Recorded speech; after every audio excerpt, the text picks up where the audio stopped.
everyone, I'm joined here today with Kim Marshall. Kim is a EFT practitioner, anorexia survivor, and she's doing amazing work to help people recover from eating disorders. Hi Kim. Hi, how are you? Yeah, I'm good, thank you. How are you? Yeah, very well, thanks. So to start us off, could you tell us a little bit about yourself, please? Okay, so I started struggling with anorexia primarily, but not till sort of like later in life. So it kind of came into my life when I was about 30 after I found out that my husband was at the time was cheating on me, and he just left, and I became a single parent just within a few hours, and my whole world felt like it had sort of fell in on me. But I guess I was determined that I was going to be, I wasn't going to let this affect my kids. I had two girls, 4 and 2 at the time, and I suppose I just kind of went into, sort of like super mum mode, I suppose. And everybody was telling me how great I was doing, how strong I was, how, they would fall apart if it was them and stuff. And so there was almost that kind of, I felt that pressure that I had to keep going. I couldn't sort of like show any emotions. And I suppose my appetite went, as kind of is sort of like a normal response for me when I kind of hit moments of stress.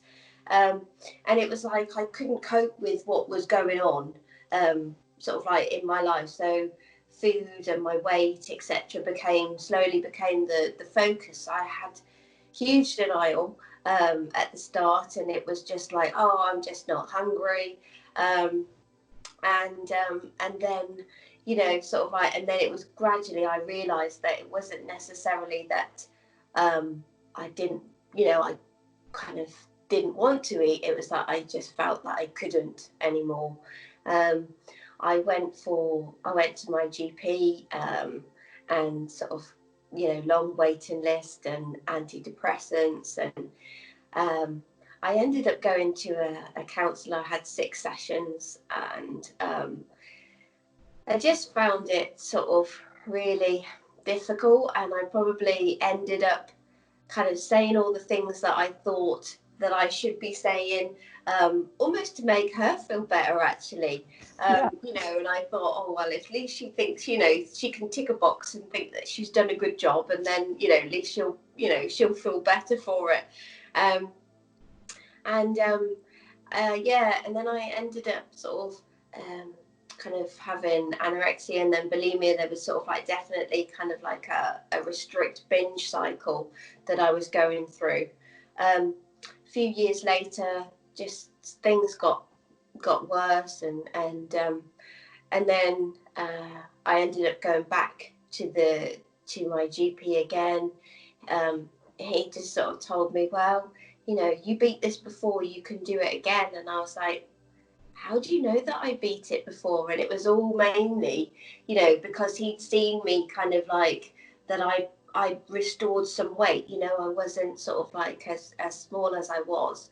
Um, and I just kind of felt really like at that point, I just felt kind of completely hopeless. I felt like I'd kind of was at the bottom of this deep dark well, and I couldn't get out. And every time I tried to kind of like to get out, it just felt that I just kept falling. And any time that I tried, I got to the stage where I had kind of like sort of like I allowed myself to eat so much, and that would be it. And every time I tried to kind of like eat a little bit more, just the guilt and the shame and all those emotions just kicked off, and I would end up binging, and then sort of the bulimia would kick in, and I just thought, you know what, this is how my life's going to be. And I almost kind of I I just sort of said to myself, I'd rather feel safe, this kind of like, although I hated this well, just the agony of trying to get out and kind of hurting myself, coming back down, falling back down. this is what's going to happen to me. And I guess I'd sort of made peace with myself that, you know, if I died as a result, then that was it. And you know, I contemplated suicide so many times. You know, even with the two girls, you know, it wasn't a selfish kind of decision, because I genuinely, absolutely felt that I was a burden to everybody and they would be better off without me. And I truly, truly believed that. Felt that I'd be doing them all a favour, and I couldn't see what devastation I would have caused had I have gone through with it. But luckily, somebody that I knew kind of encouraged me to go back to the doctor, said, like, I'll come with you. I went to see another GP who was totally different, you know, but there was still, you know, a huge waiting list. So I ended up sort of waiting about 4 months or something like that, which I know actually isn't that long in comparison to what a lot of people are waiting. But by that time, I lost sort of like so much more weight, and, you know, thought that I needed to be, you know, sort of like smaller for people to sort of take me seriously, I guess, and to get the help that I needed, which is crazy, because by then the sort of like the behaviours that I have were so more ingrained, and you know, but yeah, and then I sort of like, I remember having the appointment with an eating disorder sort of you know, the eating disorder service, yeah, on the Thursday, and by the Monday I was in an eating disorder centre, sort of like 4 months there. And whilst it was certainly beneficial, because it kind of felt like there was somebody else there fighting that voice in my head for me when I was just too tired and that to do it by myself. And it also gave me that, although I was terrified, it did give me that kind of like confidence that, well, if I ate some more, I wouldn't be allowed to binge or anything like that. So it just, you know, there was two sort of sides to it, really. But when I came out 4 months later, although we had, you know, the majority of it, we had kind of group therapy and we'd had sort of one-to-one therapy and stuff, I still felt that the root cause hadn't been really sort of dealt with or you know, kind of resolved. And so there was still that fight that I had not to go back to old behaviours. I still had to resist that. And luckily found sort of within about 8 months, I found EFT. And I thought the woman was absolutely crazy when she sort of introduced it to me and tried to explain it. I just kind of couldn't believe that something so simple and something so strange could work in the way that it did. But I, you know, I did some more, and I did some more, and I was just completely amazed by how well it worked in such a short space of time. How, you know, I could be crying about something 1 minute and then kind of, you know, being really affected by it, and then all of a sudden it's like, it's just sort of doesn't feel like it's there anymore. You know, I still have, you know, still had the memories, but the intensity, the effect that it had on me was just gone. And that's the thing, is that, you know, you can't change other people, you can't control other people, you can't sort of like stop people from kind of you know, taking action and causing hurt. But what you can do is you can change your reaction to them. And I think that's where EFT really sort of comes in and helps. And yeah, so I did that. And like I said, I was like, you know, because EFT is getting more known now, and there's been some fantastic sort of like research and scientific research about how it actually changes people had like brain scans done before and then after a session of EFT, and it shows physical change in the brain.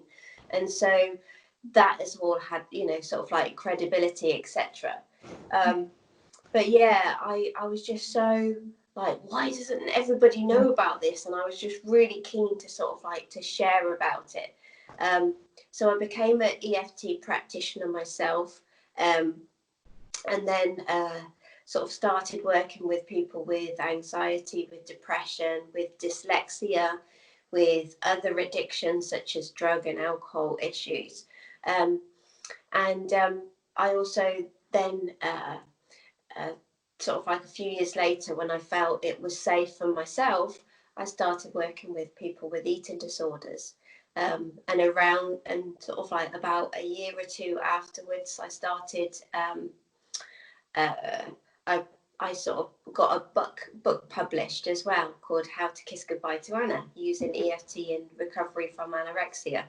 And the book is kind of like, it's like a 3 sort of part thing really, and it was I never meant to write a book. It was just because I felt that journaling really helped me when, sort of like before I'd seen the doctors, etc., while I was waiting, I would just write all about what was going on in my head, because it just, because as you know, yeah, absolutely.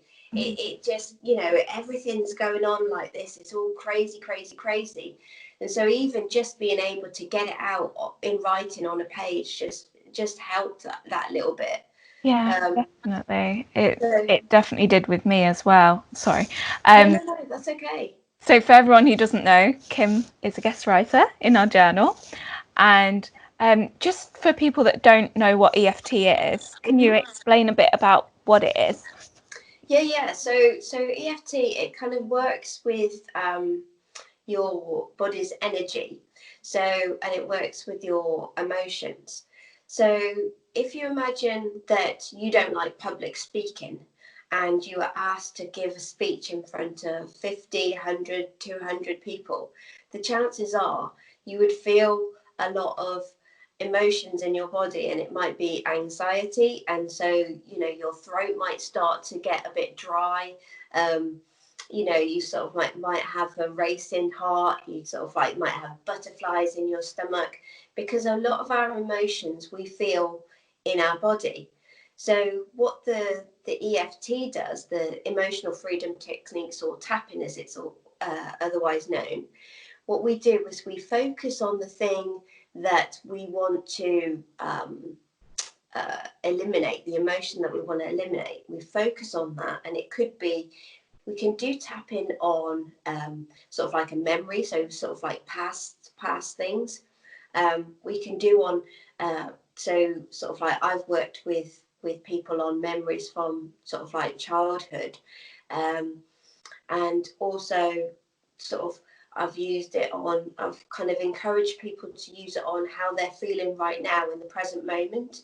And it can be really good on, particularly if you're in recovery from an eating disorder, before, during, or after a meal or a snack or something like that, to help you with those emotions. And also if there's a future event, so if there's something that, you're sort of like not looking forward to, there's maybe kind of like a meeting up with friends or something like that. Family dinner kind of idea, Christmas. Absolutely, yeah, going out for a meal, all of that things. You can use, you focus on sort of like the event itself, or the kind of like the imagined event, and then you kind of work through all the emotions and what's going on for you, all the thoughts and feelings that you have around that, and then you tap as a result. So the tapping, it's almost kind of been, it's also been called sort of like, it's like acupuncture but without the needles. You just tap, and you're tapping on what's called the meridian energy points, and they are sort of like the top excuse me, the top of the head, the start of the eyebrow, the side of the eye, under the eye, under the nose, on the chin, on your collarbone, under your arm, and basically the sides of your fingertips. all the way along, and then your karate chop point, which is the fleshy underside of the hand.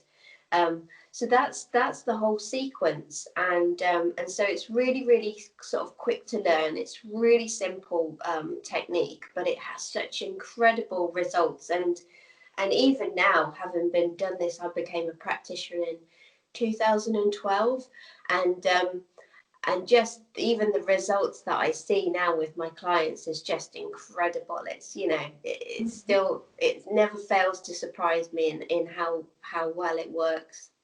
Yeah, I mean, this is something you've introduced to me. And honestly, I had a car crash a few months back, and it has helped me so much already. Like, if I get a bit anxious about going in a car with someone, then I do like some tapping, and it helps me loads. I think it's Absolutely, crazy how absolutely. much it can help. Yeah, and it just kind of, you know, it just kind of just takes the, you know, I mean, because um thing is, it sort of, if you have got something that's quite ingrained, you know, you know, it's never going to be miraculous, it's never going to work overnight, but sometimes it's just enough to take the edge off, Mm. which, you know, in itself is progress. But you keep doing this, you bring, you know, you bring it into your sort of like daily routine, like meditation or journaling or something like that, or yoga people use. um you know, it can really sort of start to have that positive effect, and it's like peeling the layers of an onion, really. Yeah, definitely. And for people that don't find things like meditation like accessible, even, Hmm. I mean, for me, especially in my recovery, I found meditation so hard because you sit there and you're with your thoughts. And obviously, the idea is to try and distance yourself from them. But when they're so intrusive, doing something physically can really help to just get it out. And during that time, like you said, where a lot of people, I've got a recovery group chat as well online, and a lot of people that have gone to their doctors to get help, they've been given huge waiting lists, and especially with this current pandemic, they've got nothing in between now and when they're meant to go and see their doctors, which might be in October. And yeah, you need something to carry you through that time, don't you? Absolutely, absolutely. Because, you know, just waiting, it's just, like I say, the hopelessness kicks in, and the feeling that, you know, I'm never going to get out of this. And once you have that belief that the situation is hopeless, and you can never get out of this, that has a greater effect, you know. um so I'll work with my clients, and I'll find out what their limiting beliefs are about themselves. And then when we have that awareness, then we know what to work with, and how we can start to turn things around. Yeah. And I've had clients come to me, and they've had, you know, I kind of start off, and you know, I have a list of 33 limiting beliefs. And a lot of people have come to me and they've had high scores. You know, I get them to sort of basically say, you know, give me a number between 0 to 10, as 10 is completely true and 0 is not true at all. And the majority of them have, you know, had sort of like tens in the majority of the ones, and high figures in the rest. Yeah. And I tend to work with people on like what I call a complete support program. Sorry. Oh, bless you. And for 12 weeks. And during that time, not only do we have sort of like about a 2 hour session, one-to-one session, I'll reach out to them every day, and kind of like, you know, remind them to do their tapping, you know, see if they're sort of like struggling with anything that I can help them with. Because when I was sort of, like I said, when I was seeing a counsellor, I just felt that I was on my own throughout the rest of the week, and it wasn't enough. And it was like, you know, she would sort of suggest things for me to try, and I knew very well at that time there was no way that I could sort of put those things in place. So I felt that it's really important for me to offer more than just once a week. Yeah, I think But that's so important to have someone that you can turn to whenever. And it's just that extra little buffer of support, isn't it? I mean, for So many people I know, they go to the doctors, they get all these treatment plans, and then they go home, and if they're on their own, they can't do it. You almost resign yourself to the fact you're going to be like this for the rest of your life. And Absolutely. it's just, unless you have that extra little support or push, then sometimes it can feel like a brick wall going up. Absolutely, absolutely. And it's, there is such, and I'm sure the NHS would agree. There are in this particular area, there is a lack of resources, and and it is so hard to kind of, and they, I've known clients kind of be discharged because they weren't engaged enough, they didn't sort of follow the rules, etc. And it's almost like, you have to, you can't just sort of like be turned up and be motivated and willing to do everything, if it's kind of like home based or just based on one session. You can't be expected to just sort of do everything that people ask you.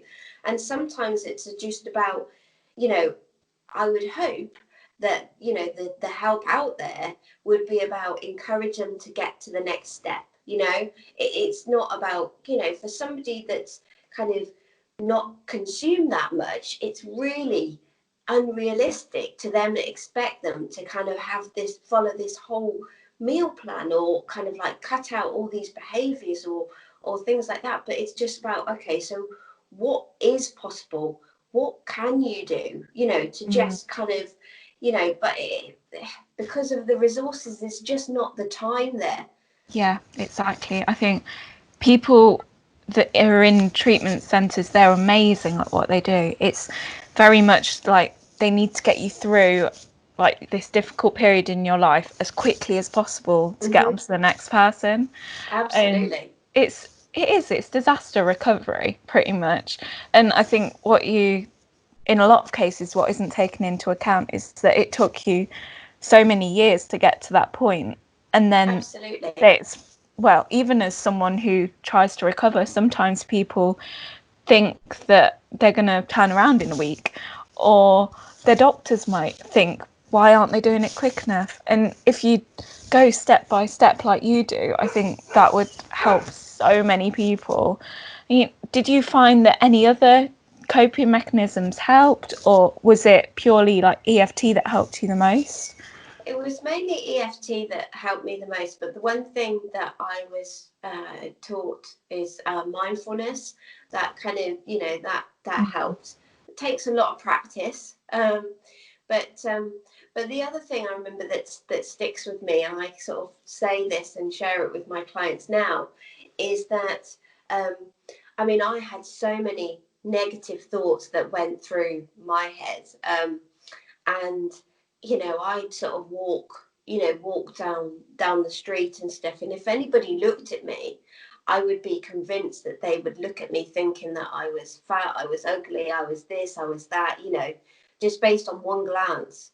And so, the one thing that I used to do is imagine that I was in court, and I had to kind of present evidence based on whatever negative the thought it was going on in my head. And obviously, in that kind of scenario, you have to base it on fact alone. Yeah. Opinion doesn't count. It has to be, you have to have it evidence based with facts.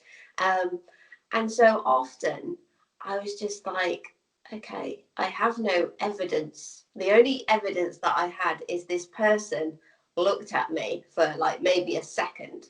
Mm, That's all I have, and so that kind of, being able to do that sort of helped me kind of get away from, automatically believing that negative sort of like voice in my head. Um, and I think that, I yeah, there was so many negative thoughts that I had, hundreds a day, and often we don't even notice that they're there. And yeah. so what I did was kind of like set out to try and try and be aware of them. And when I did notice them, to try and capture them, and to do this technique to sort of like really sort of try and challenge that negative thought, I guess. Yeah, I mean, that sort of thing has really helped me, but I've never thought of it in the courtroom situation. I think that could really help people visualizing and stuff. Yeah. Yeah, definitely. I mean, what I found as well when I was in recovery was walking down the street thinking that people were thinking badly of me, like I was fat and all this kind of thing. I found that if I kind of closed my eyes, just went, what other people think of me is none of my business. And it Hmm. sounds weird, but It does, yes. then when you think about it a bit more and you're like, well, I probably have quite a few opinions on other people that, Absolutely. yeah, I mean, I'd never, yeah, it's just, then you think about it a bit more and you're like, no, that is true. And then I go for a walk and, you know, on the EFT, the reprogramming bit, Hmm. for I had PTSD as well as anorexia, and for my post-traumatic stress disorder, they did EMDR. So it's like tapping, I think, in the way that it works, but instead of tapping, you follow someone's finger and it kind of goes reprograms your brain. But it was started by someone walking through trees, and by the start of it, she was panicking about something, and by the end of her walk, it didn't feel so bad anymore. And Absolutely. yeah, it kind of rings true in that sense as well. Definitely. Absolutely. Yeah. Absolutely. And I think, you've hit the nail on the head. It is about retraining your brain and reprogramming your brain. So I, recovery to me is not about what you look like or anything like that at the end of the process. I mean, I was terrified of recovery because I thought it meant that I'd be fat. Mm. But then it's about how we feel about ourselves. It's about being kind of like confident and positive and comfortable in ourselves. And and like I say, I sort of start off with these sort of 33 beliefs with my clients, and I've seen clients who by the end of the 12 weeks are literally, they're saying naught for sort of the majority, and maybe a one and or a two on other of them, and they've just completely changed their mindset. And that is the key to to recovery, is to Yeah. sort of to let go of these beliefs, so that that voice in your head is kind of like distant, and you can sort of like say, oh, go to hell if it ever shows up. Mm. It's just that, for me, is what recovery is about. And like we were saying about the steps and the progress, and about kind of helping people to take the next step. I mean, we are so critical of ourselves. We really hate on ourselves. I mean, I remember I hated myself, every part of me. I thought I was a failure at so many things. And then kind of like to, if somebody had kind of put this kind of like run this gauntlet in front of me, this kind of sort of this is what I had to achieve in order to be successful, it would be like, there's no way I can do that. So what would I do?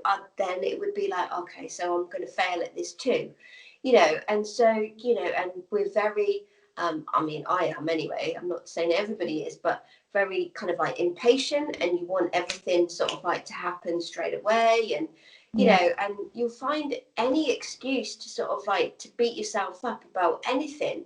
And so to have such great expectations of somebody really doesn't work in their favor. And that's why I always say about taking baby steps, because it's just because then you can see that the progress that you're making. And okay, and I know we've talked about this before, if you have that and you've achieved that, then you can feel you can gain that confidence that, Yeah. okay, if I did that, then there's nothing stopping me from kind of doing the next thing. And just build up to these things. I think once you get that proper help as well, it can be a lot quicker turnaround than you think. Like like under no circumstances would I say that I'm fully recovered. I still see therapists for it and my nutritionist, Hmm. but within a few months, I've completely, my mindset has completely changed, Yeah. which is amazing. It'll be different for everyone, but I know at the beginning it felt like this huge, massive hill that I needed to climb. And honestly, when they said to me at the clinic that maybe I might be feeling a bit better in a couple of months, I was like, yeah, no, not going to happen.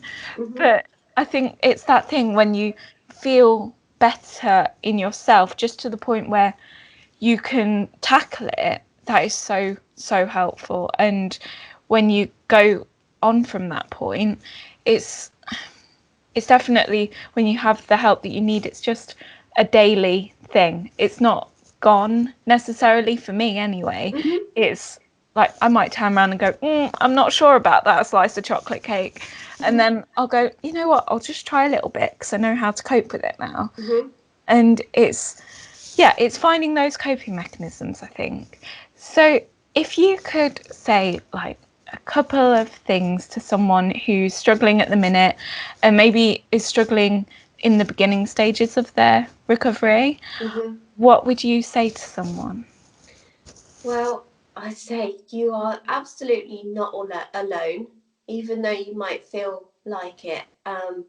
You're not alone.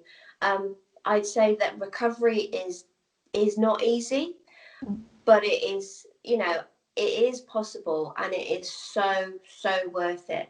And I'd say, if you're not happy where you are right now, if you're kind of listening to that voice in your head, and and you're believing it and you're following all the things that it says in the hope that one day you're going to feel better for it, really realize that it's a never ending thing, that it's never going to be good enough for that voice in your head. And so, try and get help for changing how you feel about yourself. Not necessarily about food or your weight or anything like that, but for now, but change your mindset. Look to get somebody to help you reprogram your mind, because once you've done that, then the food and the weight and all of that stuff will come right in the end. But it just means, without that mindset work, means that everything that you do to fight against those behaviors is yeah, absolutely. And I'd say, if you're not getting the help and the support that you need, that feels right for you, keep looking, because there will be something out there. There will be something. And okay, and it might not be that the NHS is offering what you need right now. It might be in some other kind of, it could be EFT, it could be hypnotherapy, it could be, whatever. There's a lot of people out there now that are doing more kind of complementary therapy, alternative therapies, that are having great results. And, and so give them a try, see, and you might have to pay for these things, unfortunately, but because they're not available in other sort of under the NHS. But actually, you're worth investing in. Everybody is worth investing in. And we spend money on other things and stuff that are important to us, and if this is important to you, then I spent money on my own recovery, and to me it was totally worth it. I invested in myself, and as a result of it, I'm a much better person. I feel much better about myself. I wouldn't be the person that I am now had I not had the journey that I had. And so I'd say, don't give up. Recovery is possible, and it is worth it, and it's not what you think it's going to be like. No, not at all. I with hypnotherapy as well, like you said, hypnotherapy definitely saved me, I think, because when I went into treatment, I couldn't go out of the house for much longer than like an hour or so, because I was so traumatized by my PTSD. And honestly, within a couple of months, she just completely turned my head around, and it helped my anorexia as well. And I did have to pay for that. And it's one of those things, I think if you can find the stuff on the NHS, that's amazing. And obviously it's hard for people if they don't have the money. But I saved up for ages for my hypnotherapy, and honestly, best thing I ever did. Absolutely. Yeah. Absolutely. I Yeah. mean, you know, you at the end of the day, if it's going to be worth it for you to feel so much better and to feel more free, then to me it's absolutely worth it. Yeah. So if people want to find you, where can they do that? Okay, so my website is www.kissgoodbyetoanna.com, and that's Anna, A-N-A. So yeah, you can find me there. I've got a Facebook page, Kiss Goodbye to Anna too. So yeah, you can find me on either of those places. Yeah, thank you so much for doing this. It's been lovely to hear from you. And it's strange actually how much has resonated with me, even though you went through it at a completely different stage in your life. I mean, I started having my anorexia when I was 9, and so many of the thoughts are the same. Absolutely. But yeah, I think once you come out the other side, I mean, obviously not completely out the other side, but once you get in there, yeah, your whole perception on life changes, doesn't it? Absolutely. Yeah. Absolutely. So, And that's the amazing thing. thank you so much for doing this with me. Oh, thank you for having me. It's been great to talk to you. Yeah. Well, I will talk to you soon.